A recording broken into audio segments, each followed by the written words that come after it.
حدیث نمبر 533 533 عن عائشة رضي الله عنها أنها قالت كان رسول الله صلى الله عليه وآله وسلم كلما كان ليلتها من رسول الله صلى الله عليه وآله وسلم يخرج من آخر الليل إلى البقيع۔ ام المؤمنین عائشہ صدیقہ رضی اللہ عنہا بیان کرتی ہیں کہ رسول اللہ صلی اللہ علیہ وآلہ وسلم اس طرح کرتے تھے، اس رات کے آخری حصے میں بقیع، جنت البقیع جو مدینہ شریف کا قبرستان ہے، بقیع کی طرف جاتے تھے، یا دوسرے الفاظ میں ہے کلما کان لیلتها، یہ مسلم شریف کے الفاظ ہے، کلما کان لیلتها، جب کبھی حضور صلی اللہ علیہ وآلہ وسلم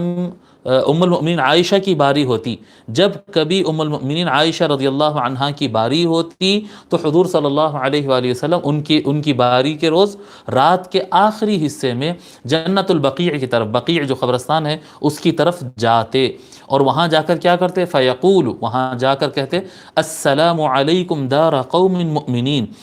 سلامتی ہو آپ لوگ پر اے مؤمنین مؤمنین کے گھر والوں، جی اے مؤمن گھر والوں، اے یعنی قبر والوں کو کہہ رہے ہیں، قبر کو گھر سے تعبیر کر رہے ہیں، اے ایمان والوں کے گھر، اور اے وہ گھر جن میں ایمان والے رہتے ہیں، تم پر سلام ہو۔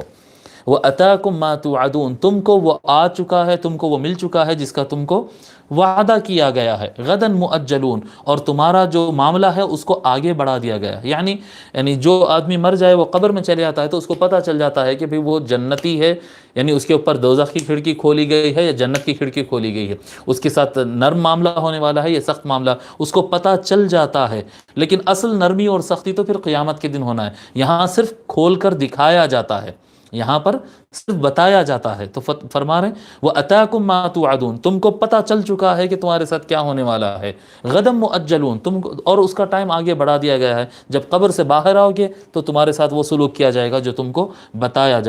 گیا۔ وَإِنَّا إِن شَاءَ اللَّهُ بِكُمْ لَاحِقُونَ، اور انشاءاللہ تعالی ہم بھی تم سے آ کر ملاقات کرنے والے ہیں، یعنی کچھ دن میں ہم بھی مرنے والے ہیں۔ اللہم اغفر لأہل بقیع الغرقد، اے اللہ بقیع غرقد کے لوگ کی بخشش فرما دے۔ بقیع الغرقد کہتے ہیں، الغرقد ایک درخت کا نام ہے جو وہاں پر کثرت سے ہوتا تھا، تو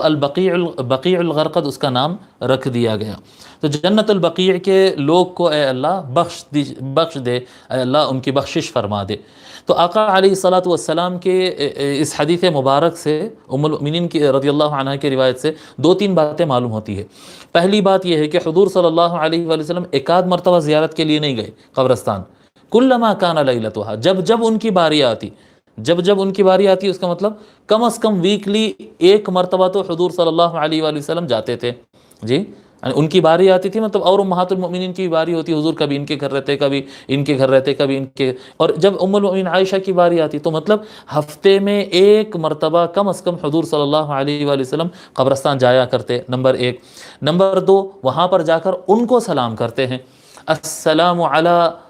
کیا السلام علیکم کہہ رہے ہیں، السلام علی الموتى فی القبور نہیں کہہ رہے ہیں، سارے میت جتنے بھی قبرستان میں ہیں ان پر سلام ہو، ایسا نہیں کہہ رہے ہیں، جی ایسا نہیں کہہ رہے ہیں، بلکہ کیسا کہہ رہے ہیں، السلام علیکم، آپ لوگ پر سلام ہو۔ یعنی اس سے یہ بات، دوسری بات یہ ثابت ہو رہی کہ ایک تو موتا کو سلام کرنا ہے، دوسرا اس یقین کے ساتھ کرنا ہے کہ وہ ہمارا سلام سن رہے ہیں،